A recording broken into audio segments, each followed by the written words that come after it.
When the first flash went off, I forced a smile. The kind bridesmaid, someone my mother had chosen, told me to hold the knife steady. The crowd of strangers clapped as I cut the cake. The room smelled like vanilla frosting and disappointment, because no one from my family was there. Not my parents, not my sister, not even my best friend. They were all across town at her engagement party. The woman who stole my date, my wedding date, my spotlight, and the only people I once believed would stand by me. The photographer told me to lean in toward my new husband. The applause echoed like pity. I smiled anyway, controlled, perfect. And then my phone vibrated on the table beside the cake.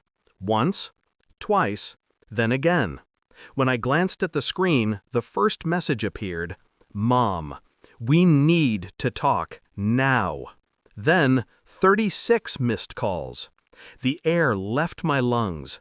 My hand tightened on the knife. I knew it. Whatever had happened, it wasn't good. But I didn't flinch.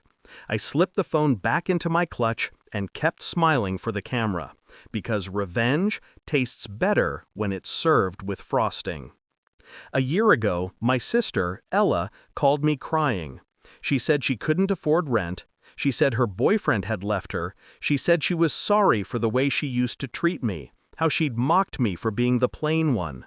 I let her stay with me. I gave her a spare key, a drawer, access to my world. She helped me pick out my wedding dress. She laughed when my fiancé, Daniel, said something stupid. She hugged me goodnight. And somewhere between my kindness and her envy, she saw an opportunity. I should have noticed. The perfume she started wearing. Daniel once mentioned he loved that scent. The way she'd stay up late when he came home early. The inside jokes that didn't exist before. But love blinds you. Until it doesn't. It was the night I forgot my phone at home that everything changed. I walked in quietly, and their laughter froze mid-air. My fiancé's shirt was half-buttoned. Ella's lipstick was smudged. They both went pale. I didn't scream. I didn't cry. I simply said, "I understand." And I did. I understood who they were, what they valued, and what it would take to destroy them. I canceled the wedding that night. Publicly, I said it was postponed due to family reasons. Privately, I began planning. 6 months later, Daniel came crawling back, claiming he'd made a mistake, that Ella was unstable. I played along. I forgave him. I told him I still loved him. And then I rescheduled the wedding. Same venue, same date, same guest list. But I made one small adjustment. I didn't tell my family. Not one of them. I wanted to see who would notice. They didn't. Instead, Ella decided that same weekend was perfect for her engagement party with Daniel's best friend, the man she'd used to make my ex jealous. The irony made me smile. I sent her a congratulatory bouquet, white lilies, her least favorite, and a card that simply read, "Congratulations, I can't wait to see how it ends." So when my phone buzzed at the wedding, when my mother's message appeared, when the missed calls multiplied, I already knew what had happened. See, Daniel had left one last surprise for her. The engagement ring she was flaunting, bought with the joint account she'd emptied behind his back. The account I had quietly reported. The police were likely at her party by now, questioning her about unauthorized transactions.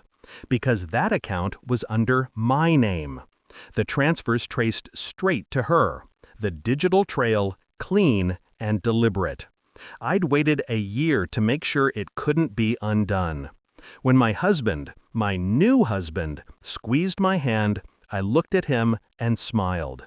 He didn't know everything. He just knew enough to trust me. The guests began to cheer again as the DJ played something soft and romantic. I lifted the knife, sliced another piece of cake, and finally answered my mother's message. Me. I know. You should have picked the right daughter. I put the phone face down, walked to the dance floor, and took my husband's hand. Later that night, while he slept beside me, I scrolled through the news. Local woman detained for fraud at engagement party. Her picture was perfect. Makeup smeared, tears streaking her cheeks, a flash catching the exact moment she realized she was ruined. My mother's statement was brief. A misunderstanding. My father refused to comment. My best friend posted something cryptic about loyalty. And I smiled. Because revenge isn't about making them suffer.